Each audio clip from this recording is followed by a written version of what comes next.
trying to perform to what is called an undetermined high standard. In other words, you never know. You can never get there. You can never reach the point where you can relax because you never did get the unconditional love that you needed, and you can never get it from your boss. But we'll talk about that tomorrow. So we say that if you repeat over and over again, I like myself, your self-esteem increases and your fears will diminish. Now this is one of the great breakthrough thoughts. If you can imagine that everybody has high levels of fears as a result of childhood experiences, and your mind can only hold one thought at a time, imagine your emotions like a teeter-totter is as your self-esteem goes up, your fears go down. And the more you like yourself, the less you fear failure. The more you like yourself, the less you fear rejection. The more you like yourself, the more you realize that if you do fail, it doesn't mean you're a failure. It means you tried something that didn't work out. One of the things we say is, remember, there's no such thing as failure, there's only feedback. And there's no such thing as failure, there's only feedback. And obstacles come not to obstruct, but to instruct. Obstacles come not to obstruct, but to instruct. That's the attitude of the self-actualizing person. And in another attitude of self-actualizing persons is that they are concerned with the thoughts and feelings of others, but not overly concerned, as they please at least themselves in all things. In other words, they say, you disapprove of me, or you reject me, or criticize me when I call on you. Well, you have a nice day, because it doesn't bother me at all. And they just go on because they are not, they know that being rejected is not personal. When people are not supportive of you, it's not personal, it's their problem, it's not your problem. Laura Huxley wrote many years ago a book, and you don't need to read the book, you just need to have the title, and the title was, You Are Not the Target. And what it basically says is you're not the target. If people are hostile towards you, or aggressive, or unsupportive, or negative in business for any reason, it's not personal, it's their problem, it's not your problem. So what you do is you say, well, you have a nice day. And you just let it roll off your back. And the more you say, I like myself, I like myself, I like myself, I like myself. I encourage people when they get up in the morning to say, I like myself, I love my work. I like myself, I love my work, I like myself, I love my work. You can't say it 3 to 5 times without starting to smile. You can't even listen to me say it without smiling inside. It just makes you happy. And of course you teach your kids to say, I like myself, I like myself. And you get them to look in the mirror and say, I like myself. And you tell your kids what wonderful people they are, and they just walk away feeling that the most important people in their life think that they are wonderful people, and they develop positive levels of self-esteem, positive self-image, positive self-concept. They see themselves, and they set really high standards for themselves in terms of realizing their ideal. So it's really important. So the more you say, I like myself, the less you fear. And if you say it over and over again, eventually you drive it down into your subconscious mind until it becomes locked in and permanent. Eventually, you reach the point where you become absolutely fearless. You become absolutely unstoppable. And you do it by pushing down this message, I like myself, I like myself, I like myself, I love myself, I love myself. And we'll talk more about this later. Now, come to lesson number 4. All right? Before I do that, why don't we just do this one exercise? What one action are you going to take immediately as a result of what you've just learned in this session? Please write down your answer to that question on page 22. What one action are you going to take?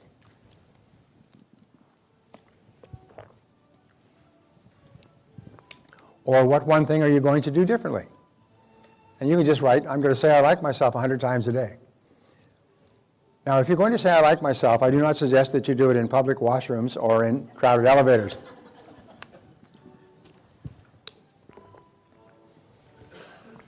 But prior to every sales call, say, I like myself, I like myself, I like myself. Prior to every phone call, I like myself, I like myself, I like myself. And your confidence goes up and your fears drop. And remember, self-esteem is the foundation of self-confidence, and self-confidence is the critical determinant of success in public life. Interesting study recently, self-confidence is also the foundation of sex appeal. Did you know that? A person with high levels of self-confidence is considered to be sexy by members of the opposite sex. For some reason, they're attracted to it for whatever it happens to be. Let me give you an example. We were at the Grammy Awards a couple of months ago in Los Angeles. Incredible experience. And Mick Jagger was singing. Mick Jagger is one of the ugliest people that you can imagine. He looks like he's been beat with an ugly stick, you know, without stopping. And yet he has so much self-confidence that literally women crawl over broken glass and line up around the block to service him. I mean, it's an unbelievable thing. Yeah. No, it's an unbelievable thing because he's got so much self-confidence. It connects with some animal part of our nature. And the higher your level of self-esteem is, the more attractive you are, not only to members of the opposite sex, but the more attractive you are to other people.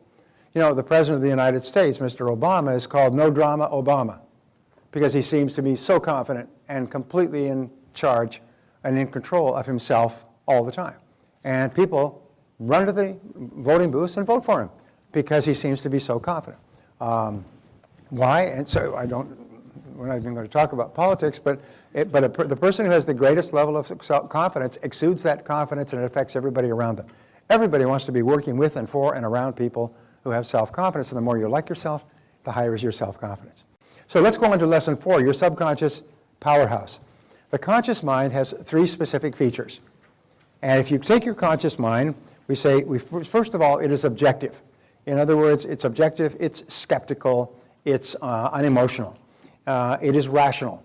It counts facts and figures, and it is discriminating.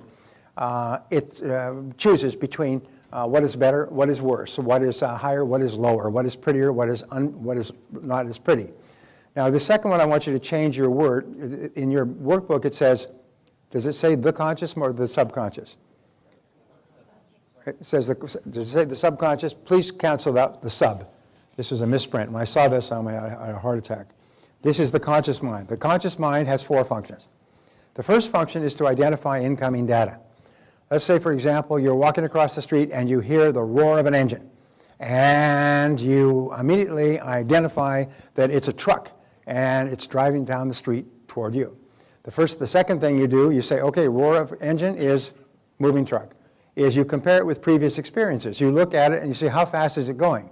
Well, it's driving 30 miles an hour and it's a block away, it's not a problem. If it's driving 60 miles an hour and it's 60 feet away, knowing how fast a truck will cross that, then it's a problem. You compare it with your other experiences with moving vehicles. Third thing you do is you analyze the current situation. Here you are in the street.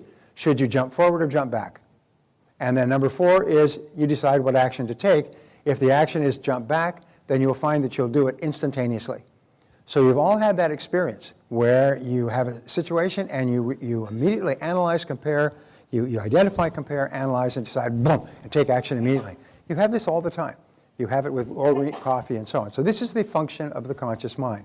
The subconscious mind actually works, and if you take a look at the graph, oh, I went past this, let me go back.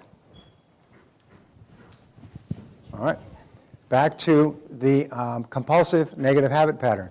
The compulsive negative habit pattern, the feeling of I have to, is manifested all along the back. First of all, it's manifested in stiffness in the back. Almost all of chiropractic is aimed at adjusting your back because it's stiff and sore. The muscles become so tight because you feel under the gun, you're behind on an assignment, you're behind on a report, you've got to get something done, I have to, this pressure to perform, and the muscles start pulling, actually pulling the spine. Their muscles become so tight, they'll pull the spine out of alignment, and you'll have to go back to the chiropractor. But if the pressure is still there, you'll have to keep going back to the chiropractor. As soon as you complete the task, all the pressure goes, and the pain disappears. And so you'll feel it in the lower back, you feel it in the neck. I've got a stiff neck. You'll get stabbing pains in the back of your brain because the pressure will actually close the blood vessels and you start to have headaches. You'll get constipation. You'll get phlebitis in the legs, which can often kill you. And all of these are manifestations of the compulsive negative habit pattern. One of the things which we'll teach later, which I'll mention now, is that you can often relieve most of these problems by completing a major task. Procrastination causes you to feel this pressure of I have to, but I'm not doing it. And the worst of all is I have to, but I can't. I can't, but I have to. I have to, but I can't. And this is the source of most psychosomatic illnesses in America, this one or both in combination, is you've got this pressure to perform or this fear of failure, and you're stuck between the two. I have to, but I can't. I have to, but I can't. So that's a very important thing for you to know. And as soon as you start working towards your goal, by the way, as soon as you take the first step towards your goal, the fear of failure disappears. As soon as you complete a major task, the fear of rejection disappears. At least the psychosomatic strains involved disappear. which bring us to the relationship between the conscious and the subconscious mind. The conscious mind is very small. Let's say this is the one, it's like a golf ball on top of a basketball. The conscious mind works with tremendous speed. The subconscious mind, according to Ouspensky, works about 30,000 times faster. The subconscious mind works instantaneously. The conscious mind deliberates and reflects and reads and thinks and takes notes and analyzes and so on. The subconscious mind works instantaneously. One of the examples they used is that if you were to take a glass of whiskey, all right, and you were to take it to a chemical lab, and you were to break it down and to steam it and break it apart and analyze it in a microscope, that could take you 8 hours. If you took a shot of whiskey, you would feel the effect of that whiskey almost instantaneously. In terms of the 8 hours in the lab, it would be 1 second in the subconscious to completely analyze that whiskey. Sometimes you'll meet a person, by the way, and you'll have an instant feeling about them. Spontaneous resonance, that sympathetic resonance, and it will be based on your entire lifetime of experience, will instantaneously give you a feeling or impression about that other person. Your subconscious mind works 30,000 times faster than the conscious mind. That's why it works beyond thought. When you have a subconscious impulse, it'll come so instantaneous it's almost impossible to stop it, at least initially. We'll talk about this as we go. So this is the subconscious mind. Your subconscious mind is like a massive data bank. It stores and retrieves data. It contains every single piece of information that you've ever taken in your entire life. It stores it away, and it stores it away neatly. And that's why sometimes you can recall something that you read 5 or 10 years ago. It'll just pop into your mind. Sometimes it'll be a factoid. Now, the recall is perfect. The memory is poor. The recall is there. And that's why people who are under hypnosis can often remember things when they were 3 years old when they're 50. They can remember words that were said, what their mother was wearing, the bedroom they were growing up in. They can remember things that happened decades ago because it's all stored permanently. Just as the recall, the memory is good, but the recall sucks. Now, one of the roles of the subconscious mind is to store and retrieve data.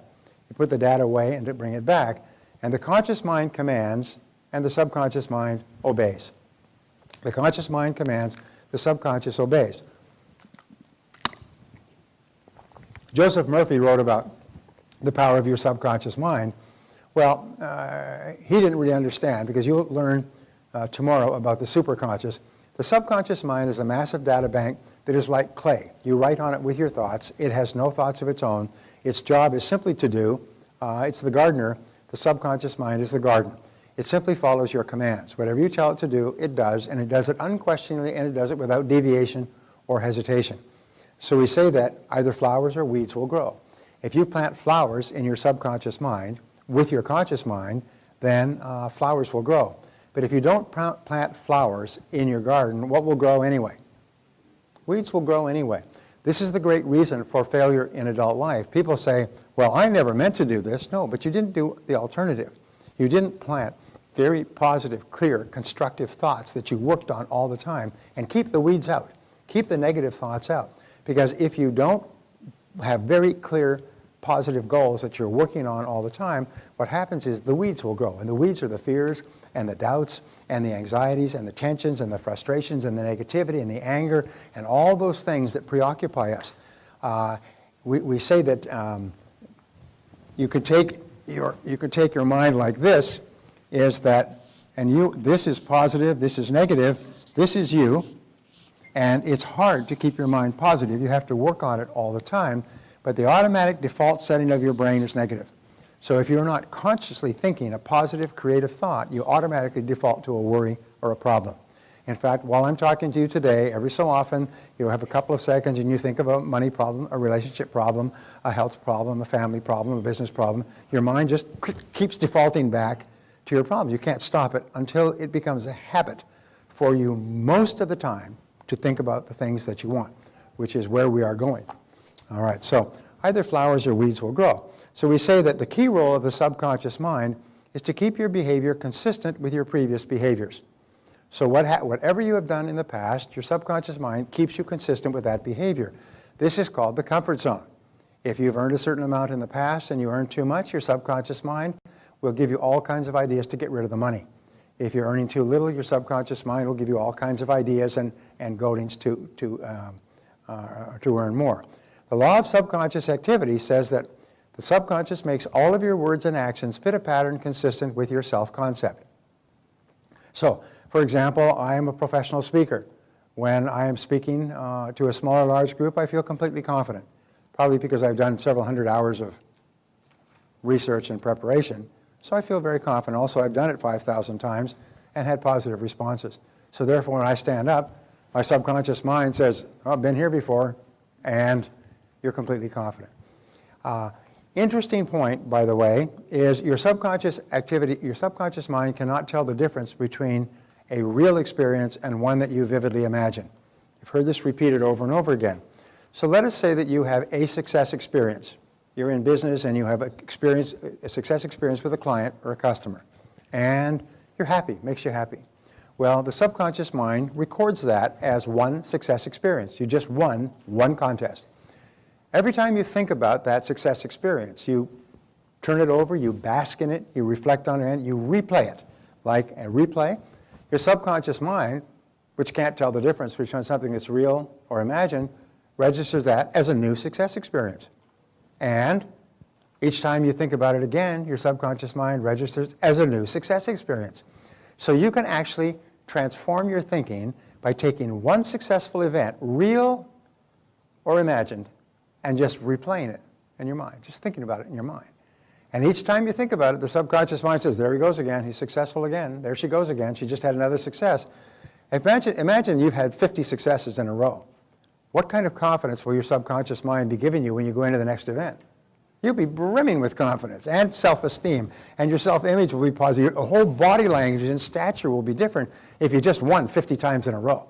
Are you with me so far? And you can do that just simply by replaying your success experience. Now, what if you haven't had a success experience? Create one. Say, if I was really successful, this is what would happen. And just imagine. It's called directing the movies of your mind. So what you do is you direct your own mental movie.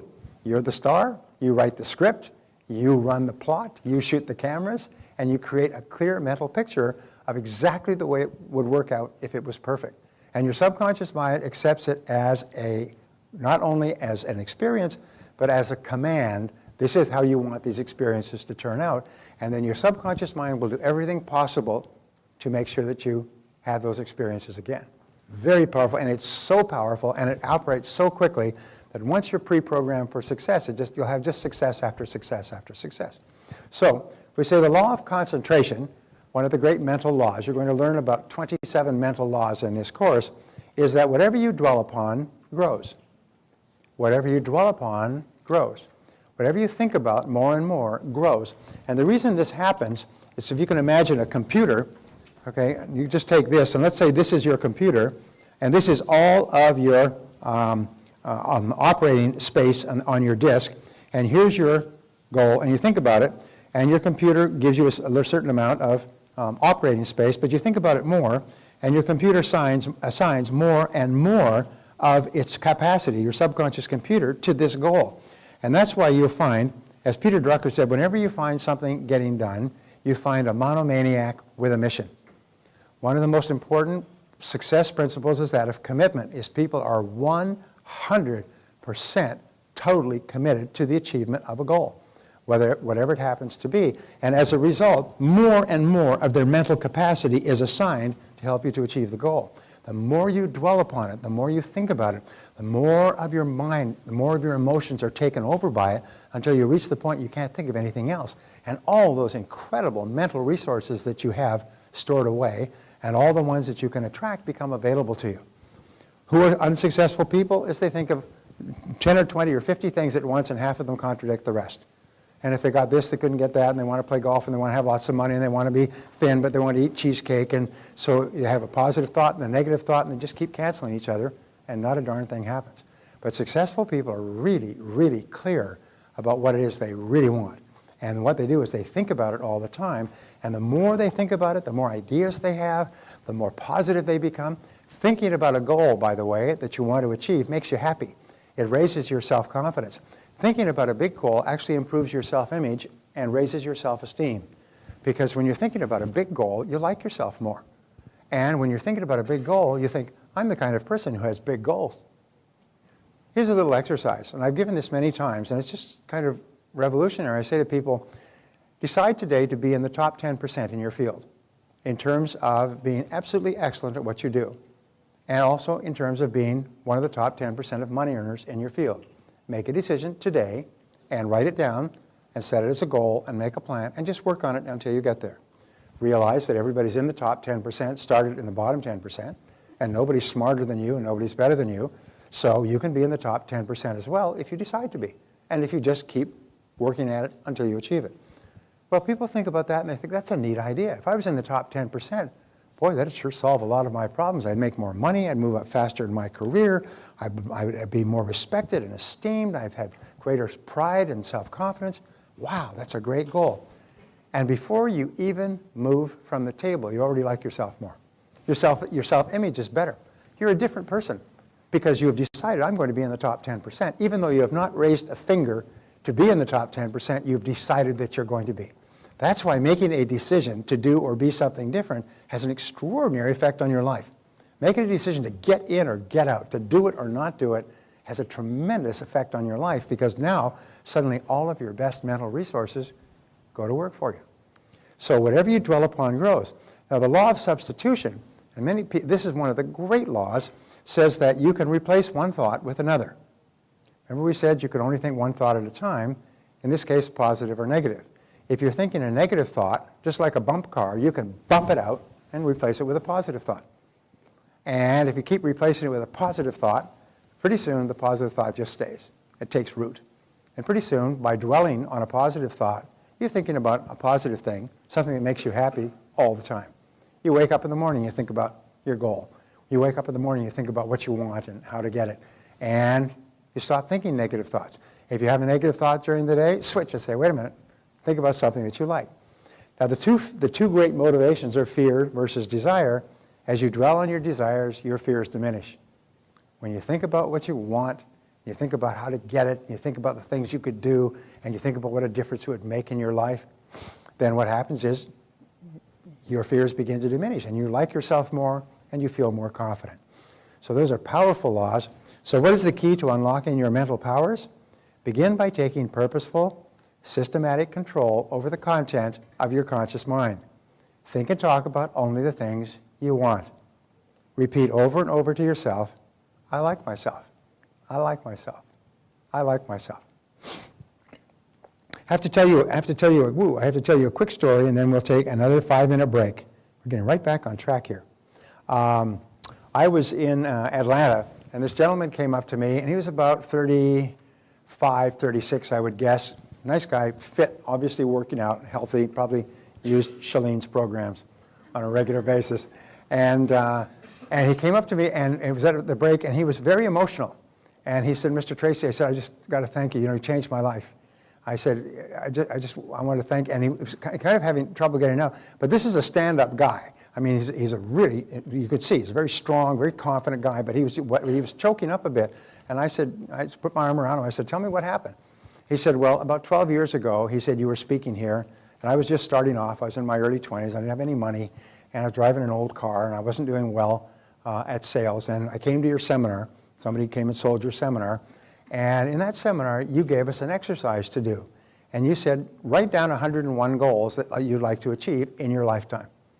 And I'd never heard that idea. I said, it may take a long time. As a matter of fact, after you start writing goals, you'll run out of goals after 5 or 10. So get yourself a newspaper, get yourself some magazines, even go through the yellow pages, and just go through and just write down everything you want. House, home, car, travel, vacations, jewelry, stereo, computers, carpets, cars, boats, just write it down. So he sat down, he said, I followed your advice. Probably the one person in the audience who did. He went home that night and he got a spiral notebook and he began writing down goals until he had 101 goals. And he wrote them down, and for the next few weeks he read through the goals. Every weekend he'd read through those goals and he'd think about those goals and he'd think, wow, if I could have this, double his income, get a new car, have his own home. He wanted to meet the woman of his dreams. He wanted to have a lovely home. He wanted to have children. He wanted to be able to provide well for his children, put them in private schools. He wanted to be able to do all these things for his wife. And he wrote it down, wrote it down, wrote it down. He was single. He was a bachelor. Well, I said, that's great. I mean, that's wonderful. He said, Mr. Tracy, he said, I eventually stopped looking at the goals, and I put the workbook away, and I forgot about it. He said, about 10 years ago, and he said, about 2 weeks ago, I was going through some old things, and I found that spiral notebook, and I took it out, and I said, look at that notebook. It's a little bit tattered because he looked at it several times. I said, I wonder how I did. So he took out the spiral notebook, and he took a pen, and he went through the spiral notebook, and he said, yeah. He said, I achieved this one, yeah, achieved number 2. My income went up and keeps going up. Number 3, I got a new car. Number 4, I got a home. Number 5, I met the girl of my dreams. Number 6, we got married. Number 7, we have 2 great kids. Number 8, I got a new boat. Number 9. He just kept ticking them off. He said, Brian, he said, I didn't achieve 90 or 100. I achieved all 101 goals that have been achieved in the last 12 years. 101. He said, not 99 or 100. He said, but I ticked off every single goal. I hadn't looked at this list in 10 years. I ticked it off. Now, why do you think this happens? By the way, this is not unusual. I've heard stories like this before. Well, the reason it happens is when you write it down, you engage in what is called a psychoneuromotor activity, where you are writing it down, you see it, you verbalize it, and you physically move to write it down. And we'll talk about this tomorrow in greater detail. And so what you do is by doing that, you write it into your subconscious. You actually program it onto your hard drive, and it starts working 24 hours a day. Remember, the subconscious is working 24 hours a day, and it activates the law of attraction. It activates the law of correspondence. It changes your belief system. You trigger the cause and effect. Everything starts to work, and just at the right time, kaboom, the goal is achieved. Ka-chunk. And one took a year, and one took 5 years, and one took 6 years, and one took 30 days. But exactly the right time, ka-pop, it pops up. Pop, pop, 101 in 12 years. Now, you can say, wow, that's really fortunate, but what if that would work for you? What if it works for everybody who does it? Would that be a good thing to think about? I have my good friend Dave Kekich, really interesting guy. He said, work on your goals as though you had a gun to your head. And so I came up with a variation on that. I said, work on your goals as though you're absolutely guaranteed of success. All you have to do is do it, and you will be successful. And you've got a gun to your head. Think about living your life like that you're absolutely guaranteed of success, and you got a gun to your head. Think how much differently you would work, and how much differently you would be committed, and how much energy you'd put in. I mean, you wouldn't slack off and watch TV and read the paper if you were guaranteed. And I'm not talking about somebody else's goals. I'm talking about the things that you want to improve the quality of your life, and you're absolutely guaranteed. So we'll talk about that. But that's why how the subconscious works is what it does is it brings about everything that you want. Okay, let's take 5 minutes and stand up and stretch and come back. And we're getting right back on time. One quick point with regard to the conscious and the subconscious mind is if you can imagine that this is the conscious mind, it takes in information, and